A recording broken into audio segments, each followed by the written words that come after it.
vamos a comenzar orando para que a todos nos dé Dios sabiduría para eh, poder entender y en especial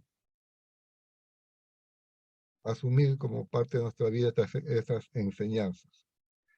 Señor y Padre, gracias por permitirnos reunirnos y por permitirnos meditar en tu palabra. Tu palabra es verdad, tu palabra la has revelado para conocer todo lo que es referente a nuestra salvación y conocer todo lo que es referente a la vida que tú deseas que vivamos.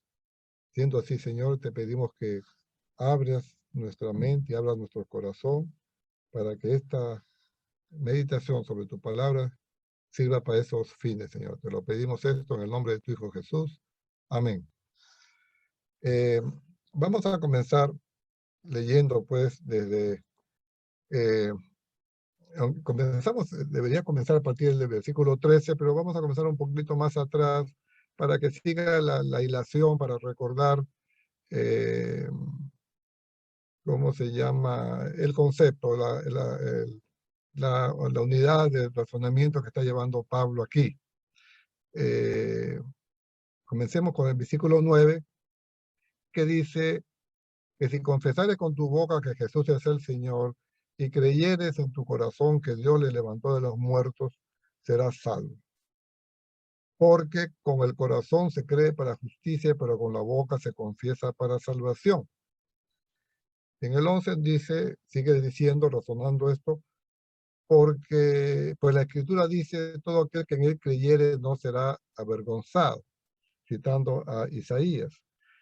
Y luego, porque no hay diferencia entre el judío y el griego, y griego, pues el mismo, que es Señor de todos, es rico con todo lo que le invoca. Y si continúa, y comenzamos, digamos, en esta parte nueva, porque todo aquel que invocar el nombre del Señor será salvo. ¿Cómo pues invocarán a aquel en el cual no han creído? ¿Y cómo creerán en aquel de quien no han oído? ¿Y cómo oirán sin haber quien les predique? ¿Y cómo predicarán si no fueren enviados? Como está escrito, cuán hermosos son los pies de los que anuncian la paz, de los que anuncian buenas nuevas. Quedémonos allí, vamos a tratar de avanzar, pero realmente cada versículo de Pablo en esta epístola es tan rico de doctrina, es tan rico de enseñanza que, ¿verdad? Casi con un versículo podríamos ocupar mucho rato, muchos momentos, muchos minutos de análisis, ¿no? Comenzando rápidamente con el versículo 9, que dice que si confesares con tu boca que Jesús es el Señor y creyeres en tu corazón que Dios le levantó de los muertos, serás salvo. Pues con el corazón se cree para justicia, pero con la boca se confiesa para salvación. Pues la Escritura dice, todo aquel que en él creyere no será avergonzado. No olvidemos, hermanos, que el capítulo 9, ¿no? Y lo vimos largamente explicado por el pastor Giorgio. El capítulo 9, él se enfoca en la soberanía de Dios en la salvación, y en general, pero especialmente en la salvación. Y capítulo 10 se va a enfocar en la responsabilidad humana en la salvación. Y estas dos verdades, que como otras, pero estas dos verdades bíblicas son lo que se llama técnicamente antinomias. Son como una línea férrea que tiene dos rieles paralelos que nunca se consiguen. Y no se consiguen en nuestra mente, porque lo que sabemos de la soberanía de Dios es que Dios es absolutamente soberano, es el creador, es infinito, creó cielos y tierra, decidió antes de la fundación del mundo salir en salvación, salir al encuentro del hombre en salvación. Todo eso nos lo enseña las escrituras. Pero por otra parte, también se nos habla de la responsabilidad humana, Y la responsabilidad humana la vemos desde Génesis. Porque Dios no podría ponerle la necesidad de que tomen decisiones morales, que elijan entre el bien y el mal, lo bueno y lo malo. Si esa persona a la que uno le indica, le da esa elección que debe hacer, y le indica lo que no debe hacer, sería sin sentido si esa persona no es responsable, no tiene capacidad de decidir. Nosotros, pues es obvio que si le damos una instrucción a un loro que no haga esto o lo otro, es como irrisorio, ¿no? Pero no, entonces ya desde el momento en que le dice de esta fruta no comerás, se ve claramente que el hombre ha sido hecho un ser responsable, un ser libre, que es responsable de sus actos. Y aquí en este capítulo 10 tenemos este contexto que debe guiarnos para entender lo que está exponiendo aquí Pablo, ¿no? Y entonces, en el capítulo 9, en el versículo 9, que se hablara que si confesares con tu boca que Jesús es el Señor y creyeres en tu corazón que Dios le levantó de los muertos, serás salvo. Y sigue el mismo concepto, porque con el corazón se cree para justicia, pero con la boca se confiesa para salvación. Está aquí enfatizando, pues, que primeramente que hay decisiones que toma el hombre, confesar, creer en el corazón, y que realmente lo que es crítico en cuanto a salvación, primero es justamente creer en el corazón. Muchas personas pueden decir que creen, pero su vida no se compadece con nada con eso que afirman creer. Es más, tenemos esa la parte en que Cristo mismo, cuando le dice, hemos echado demonios en tu nombre, etcétera, etcétera, y Cristo le dice, no los conozco. Entonces, sin duda, la parte del corazón, es decir, la parte de que el ser mismo del hombre asiente con su yo personal, con plena conciencia, y reconozca a Dios, a Jesús como su Salvador, es parte indispensable de su salvación. Pero luego también habla, pero que con la boca se confiesa para salvación. Aquí no está refiriendo al actuar humano, ¿no? Recordemos que Santiago dijo, la fe sin obras es muerta. Ese mismo concepto está diciendo que el hombre, o sea, no basta con que uno diga, ¿no? Que uno diga que cree, que es creyente, pero su vida, pues, les dice eso, ¿no? Entonces, hay una doble implicación entre creer y vivir, ¿no? En la práctica. Pero, sin embargo, resalta el hecho que es con el corazón que se cree para justicia. O sea, se adquiere, se llega a la justificación, se llega a ser justificado por Dios, se llega a que Dios le impute lo que Cristo, el valor de la cruz, lo que Cristo hizo por él en la cruz, sustituyéndolo, que se logra por eso. Cuando se nos habla de paso de fe, se refiere a que nosotros, consciente y libremente, en un contexto de arrepentimiento, pedimos la gracia de la salvación. Y obviamente, si eso es sincero, vamos a tener una disposición a vivir de una manera digna de Dios, ¿no? Ahora bien, él concluye, por tanto, como conclusión de estos dos versículos, que dándole fundamento bíblico, dice, pues todo aquel que en él creyere no será avergonzado. Esta, que también dice ahí, si no me equivoco, esta frase, este verbo avergonzado, se usa también en Isaías, es este verbo, y se traduce en otros, no será traicionado, no será confundido. Y tiene el sentido, el verbo, el verbo hebreo en original tiene el sentido de huir por miedo. O sea que aquí realmente lo que nos dice es todo aquel que en él cree no debe temer, no debe temor, no debe tener temor. Refiriéndose aquí, y podemos sacar justamente el tema, es una Este es otro basamento bíblico para la seguridad de salvación. Es decir, que una vez que nosotros damos el paso de fe, una vez que somos perdonados, que somos justificados, ¿no? Que Dios nos imputa, o sea, nos ve y nos trata como justos.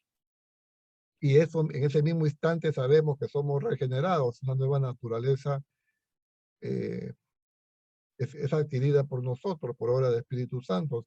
Estamos también, somos santificados, es decir, apartados para servir a Dios.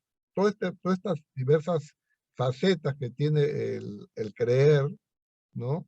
Este, implican que que la salvación, o sea, que el encuentro con Dios, una vez concluya nuestra etapa terrenal, será un encuentro cierto, seguro, se va a dar, es irreversible.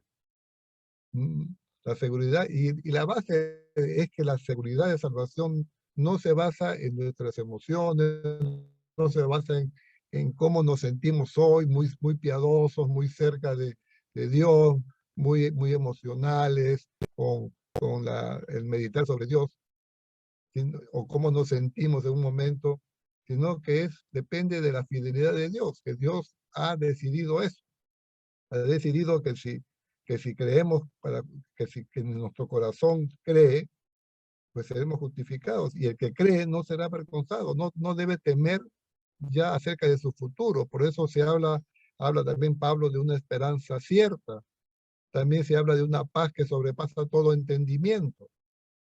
¿Y esa paz surge de qué? ¿Por qué surge de qué? Del hecho que sabemos que a pesar de todas las dificultades, de todas las tribulaciones, de todas las vicisitudes de todo tipo que podamos enfrentar, sabemos que tenemos una esperanza cierta, es que ya tenemos vida eterna y la tendremos realmente, definitivamente, cuando compartamos con Él, cuando lo veamos cara a cara. Y este versículo, pues, es sumamente importante en este sentido, ¿no? Todo aquel que en Él cree no debe temer. Luego sigue en este razonamiento, que parte del concepto que si yo creyera con tu boca que Jesús es el Señor y, y creyeres en tu corazón que le levantó de los muertos, serás salvo, ¿no? Que luego repite en el 13 como una conclusión, ¿no? Porque a veces el razonamiento de Pablo es como concéntrico, ¿no? Es decir, él hace una deducción lógica y la deducción le sirve como premisa mayor para hacer otro razonamiento y concluye, y esta última conclusión se vincula a la primera. Esa es una manera de razonar de él continuamente y quizás hasta tiene un fin pedagógico, claro, ¿no? Porque nos recalca y nos recalca la idea y nos vuelve a hacer entender el concepto. Eh, Dice pues, porque no hay diferencia entre judío y griego, pues es el mismo que es Señor de todos, es rico para con todos los que le invocan. Y luego concluyendo todo este razonamiento, vuelve a decir, porque todo aquel que invocar el nombre del Señor será salvo. Yo quisiera recalcar aquí, porque podemos hablar mucho de esto, primeramente, esta primera parte, porque no hay diferencia entre judío y griego, ¿no? Ya desde Abraham, cuando le promete Jehová que él va a ser padre de multitudes, que de sus simientes serán bendecidas todas las naciones, y eso es mucho antes de que ya el pueblo como pueblo se crea, el pueblo de Dios, el pueblo hebreo, el pueblo judío existiera, Abraham es su padre.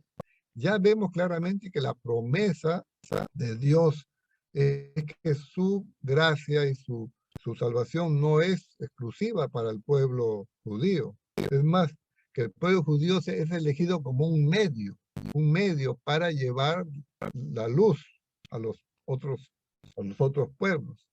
Pero vemos que fracasó en su encomienda, en este en esta tarea que le asignó Dios, ¿no? Pero sin embargo, vemos que el Dios tiene desde el principio pues esta óptica, él viene a salvar a la humanidad, no viene a salvar a un grupo de la humanidad. Y por eso que dice, y no solamente acá, ¿no? Ahorita pasó por el tiempo, pero eso también creo que lo dice en Colosenses, etcétera, que no hay diferencia entre griego y judío. También en otra parte dice que Dios no hace acepción de personas. Es el mismo concepto, ¿no? Pues es el mismo que es Señor de todos, es rico para con todos los que le invocan. Aquí hay dos cosas a resaltar que ya viene desde antes. En el versículo 11, todo aquel. Aquí luego dice, es Señor de todos. Y luego dice, es rico para con todos. Y en el 13, para todo, porque todo aquel que invocar. Repetimos, todo, todo, todo, ¿no? Y esto es muy importante porque ya nos han dicho eso hace ya desde la época del pastor Stanley. Está habiendo una gran profusión en redes, inclusive veo que la copian en redes de evangélicos bautistas, la posición de la teología reformada que se llama expiación limitada, ¿no? Tengo poco tiempo, pero la expiación limitada que defienden estas personas como Paul Washer, Sugel, el pastor Sugel, ¿cómo se llama? Me parece que el mismo John MacArthur, de ese grupo, eh, Núñez, el pastor Núñez, pues su posición es que Cristo no murió por todos, sino murió por sus elegidos, ¿no?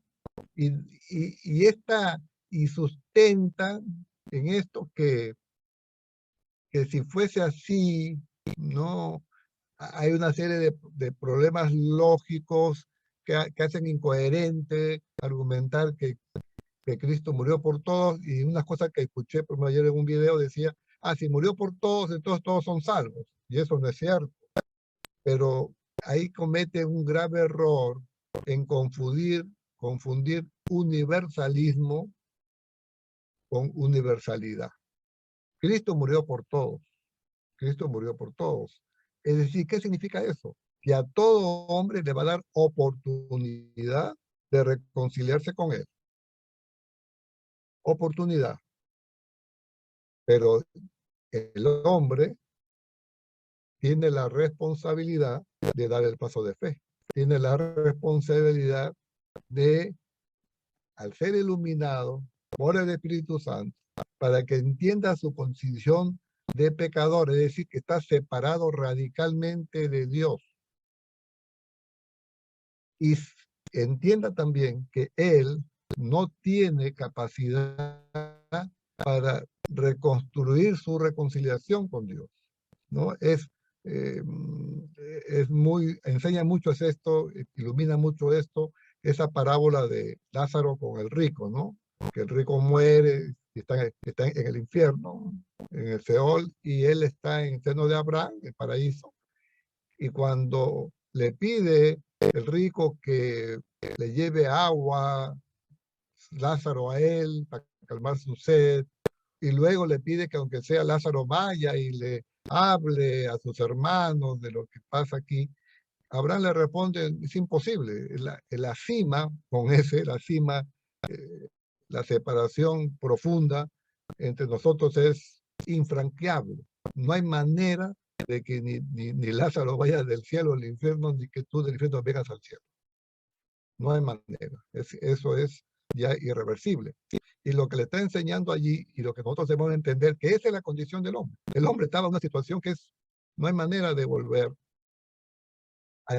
Pero a diferencia del caso de que está ya en el más allá, que sí no hay solución. Por eso que no tiene sentido ninguno, ¿no? Lo que se practica, por ejemplo, en el catolicismo, de misas de difuntos o cosas de esas, o oraciones para salir del purgatorio, eso realmente no tiene ningún fundamento bíblico. El periodo de poder tomar elecciones de salvación es el periodo terrenal, el periodo en que vivamos en este mundo. Entonces, aquí pues cuando se habla de, volviendo a lo que decía, si bien es para todos, ¿no? Si bien es para todos, es para darle a todos oportunidad. Sin embargo,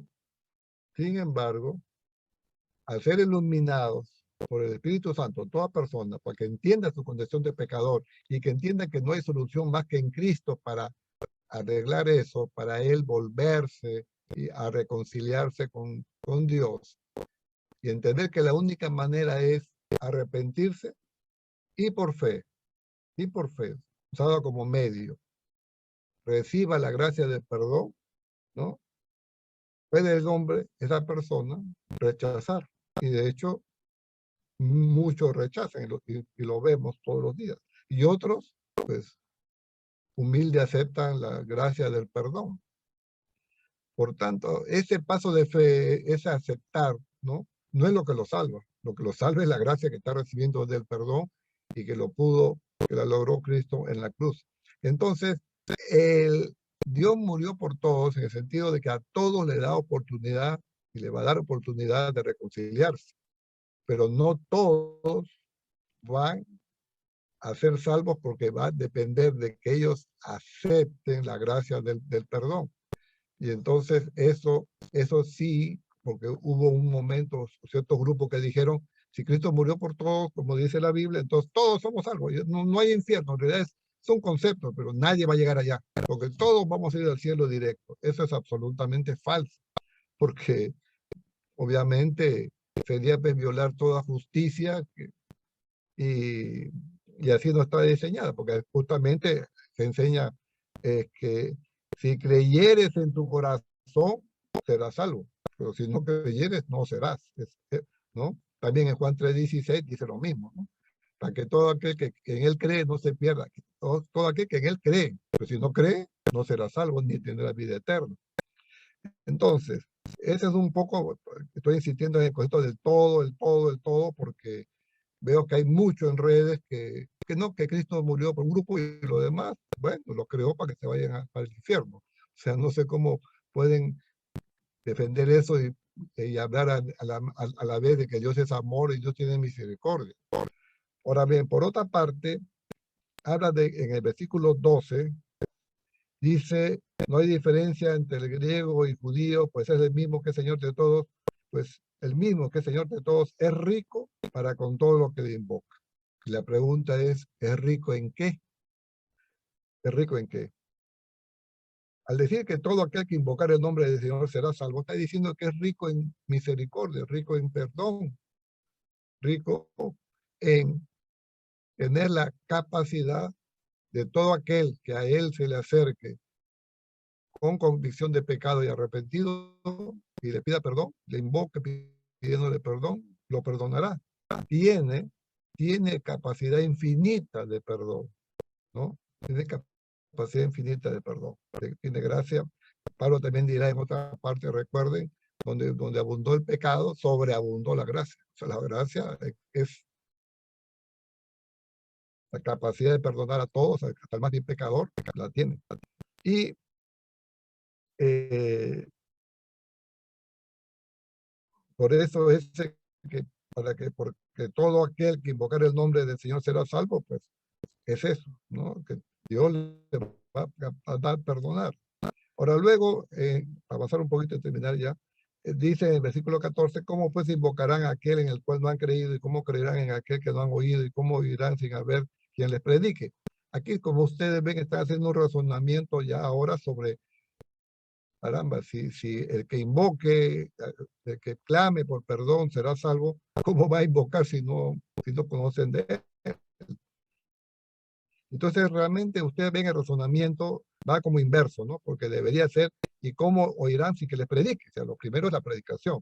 Una vez que predica, ¿no? Ya han oído, pues pueden creer. Y si creen, ya pueden invocar, o sea, pueden alabar, adorar a Dios. Pero bueno, él está razonando de esta manera invertida, es válido.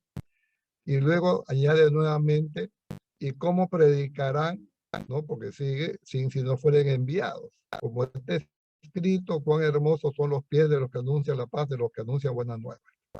Miren, hermanos, creo que eso ya lo ha repetido mucho el pastor Giorgio, una iglesia que no es misionera está fuera de su propósito, no tiene sentido, no tiene sentido.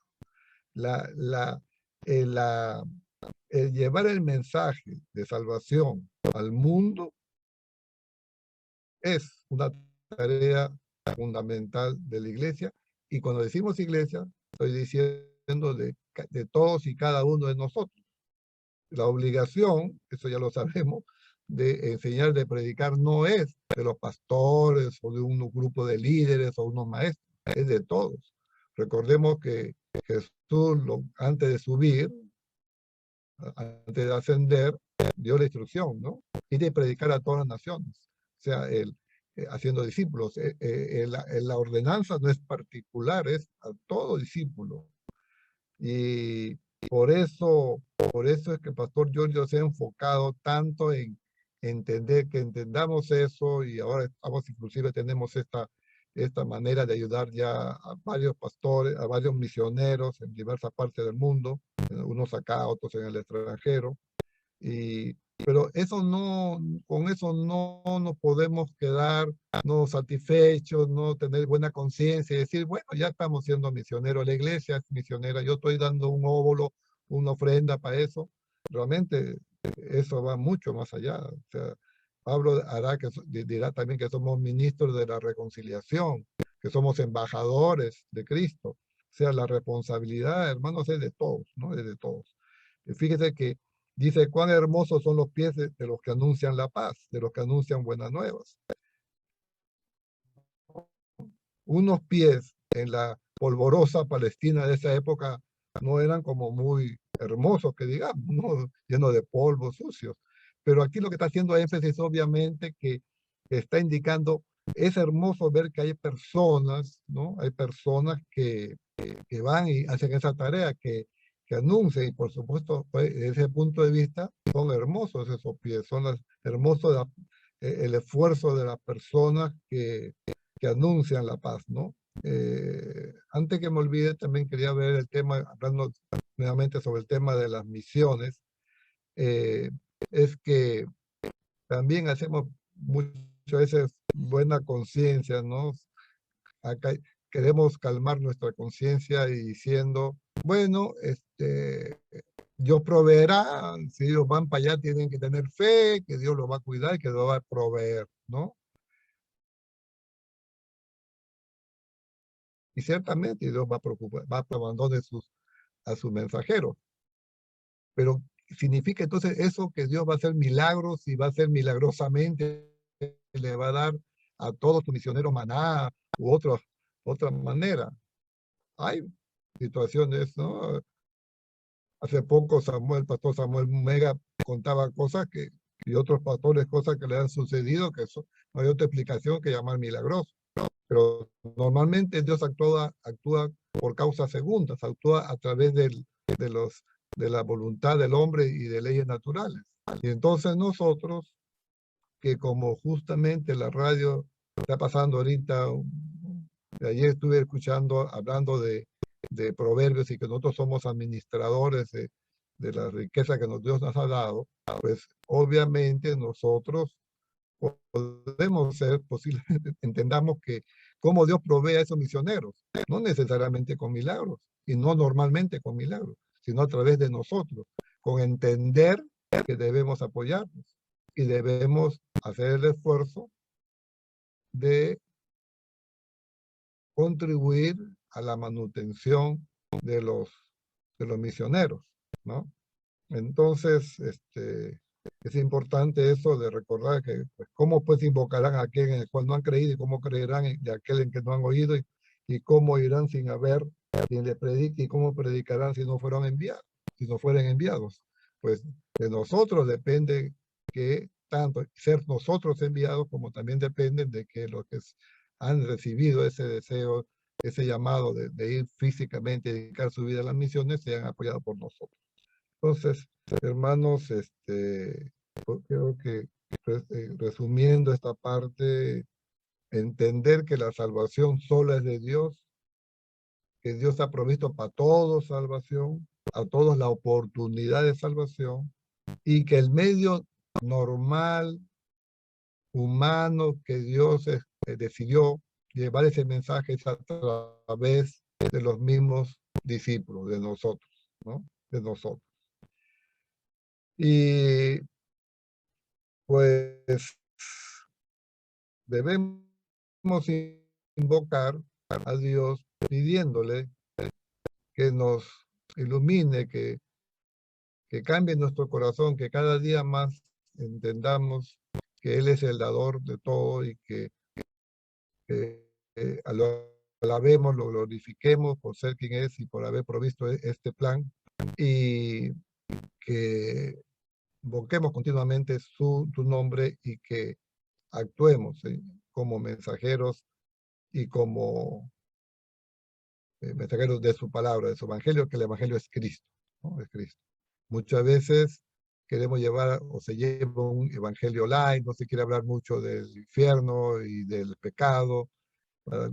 Pero realmente si no se entiende, si el hombre no entiende que está en una condición de ruptura, de muerte espiritual y que necesita, si quería cambiar esa condición que tiene, dar el paso de fe, nunca lo dará, nunca lo dará si no sabe que necesita ser salvado.